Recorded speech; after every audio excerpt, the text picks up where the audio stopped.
It is our proud and privilege that the Indian National Congress is today led by a people's leader, a symbol of struggle and an inspiration for the marginalized, Sri Mallikarjun Kharge Garu.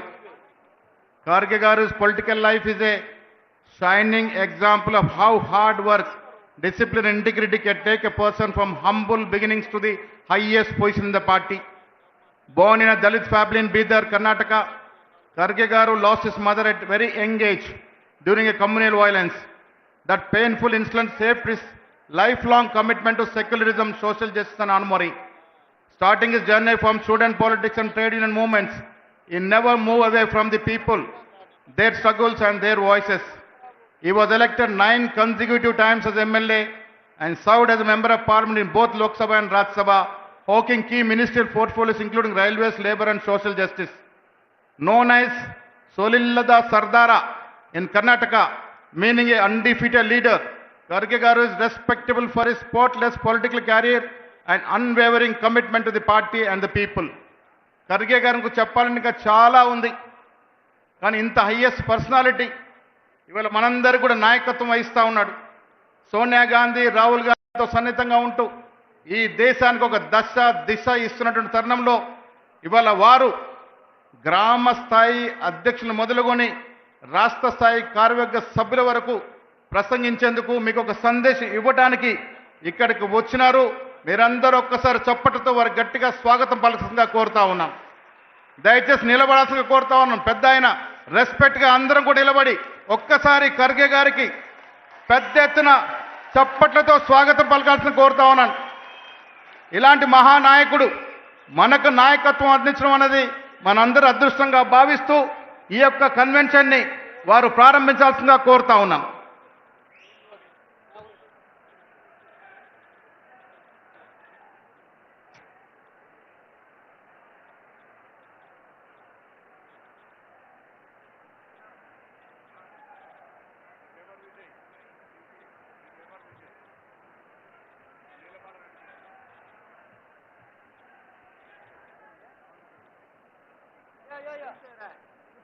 Please, I changed the inauguration.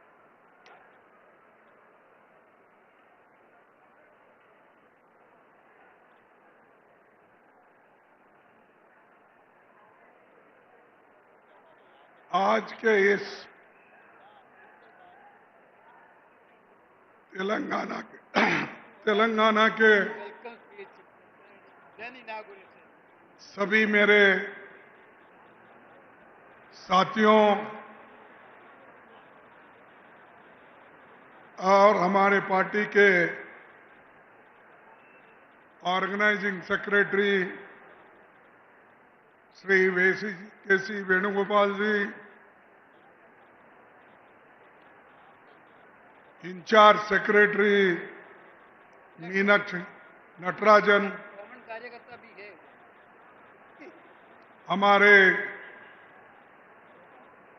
Chief minister, आप सब लोगों के चाहते श्री रेवंत रेड्डी जी,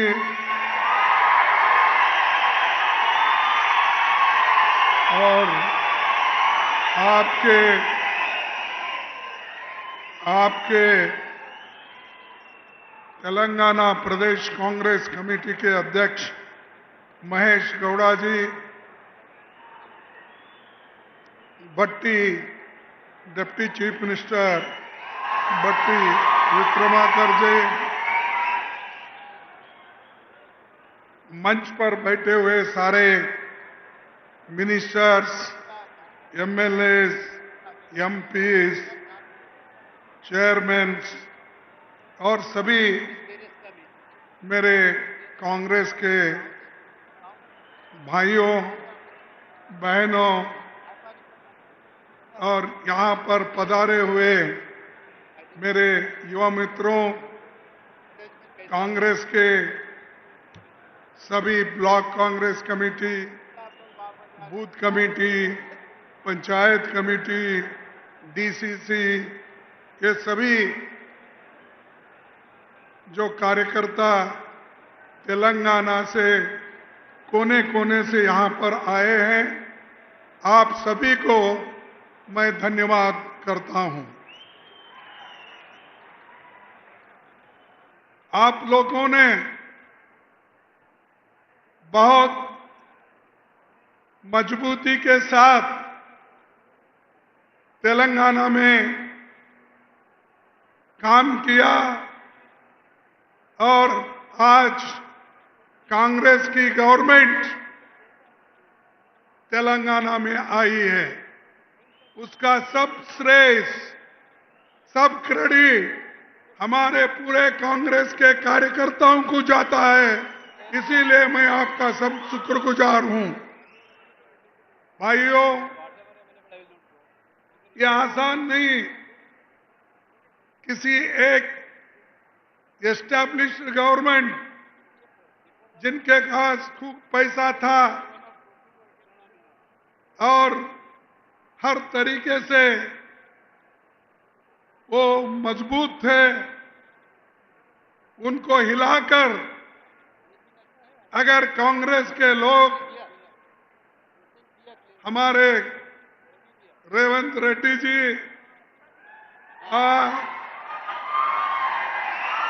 और हमारे deputy chief minister, हमारे ministers, हमारे कांग्रेस अध्यक्ष, इन्होंने जो हमारे पार्टी को मजबूत दिलाई है, ये बहुत बड़ी जीत कांग्रेस की हो गई है।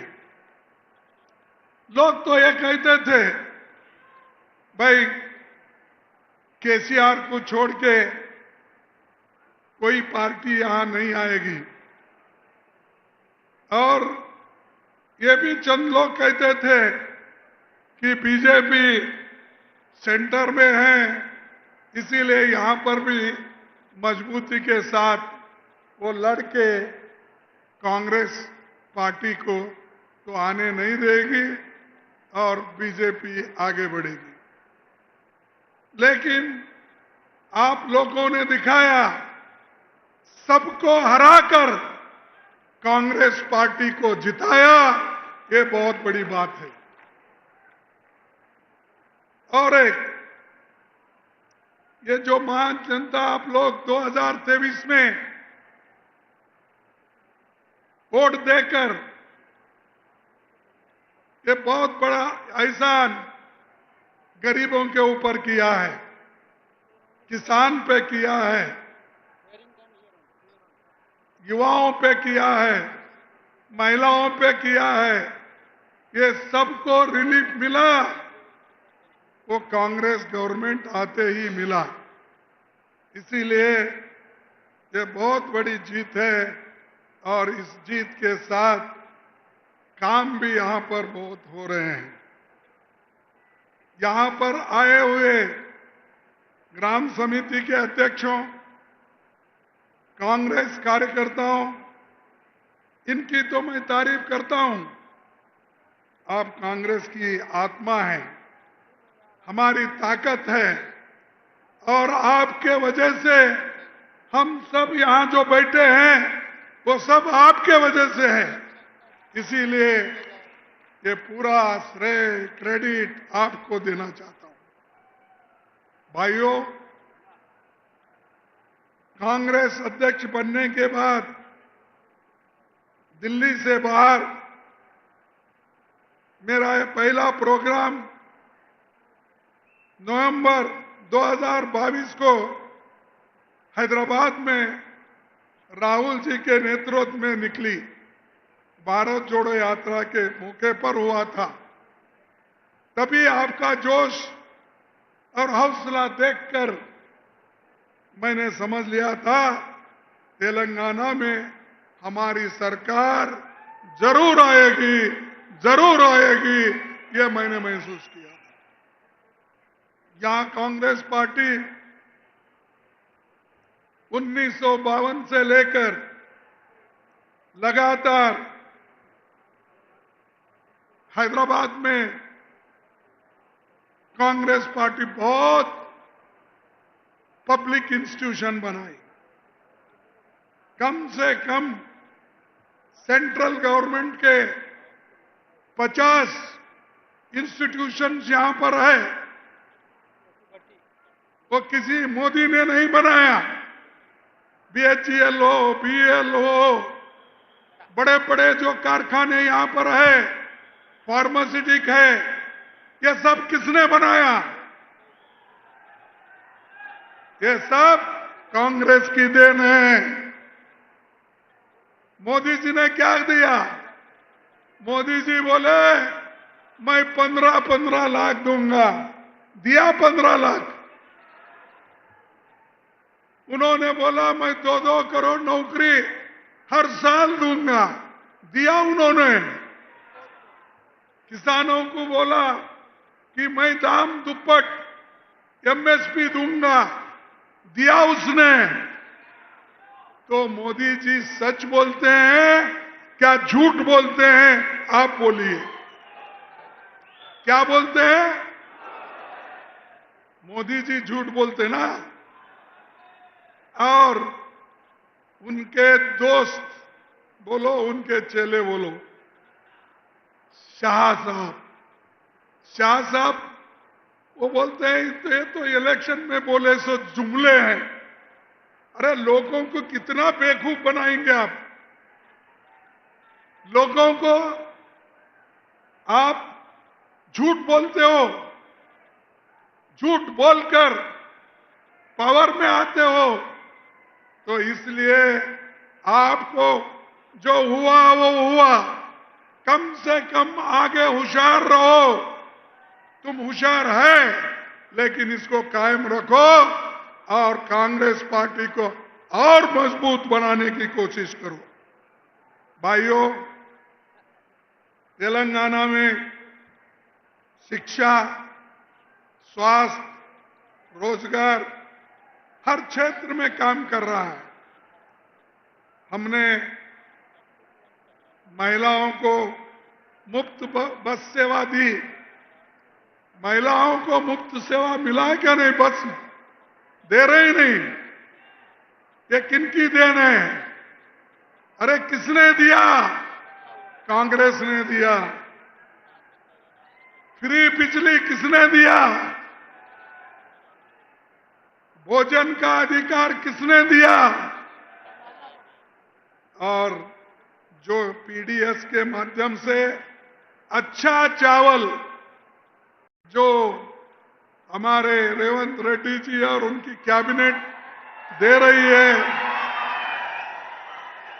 अच्छा चावल जो दे रही है, गरीब पेट भर के खा रहे हैं, कहीं बेच रही नहीं। पहले यहां की सरकार बाजार में बेचने की चावल लाती थी। अब कांग्रेस की सरकार, रेवंत रेड्डी की सरकार खाने का चावल दे रहा है। लोग अब खा रहे हैं, बेच रहे नहीं। तो ये हमारा एक बहुत बड़ा हमारा एक साधन है। दूसरी चीज, जो रैत भरोसा कार्यक्रम किसानों को मदद करने के लिए 15 एकड़ तक कम से कम 70 लाख किसानों के खाते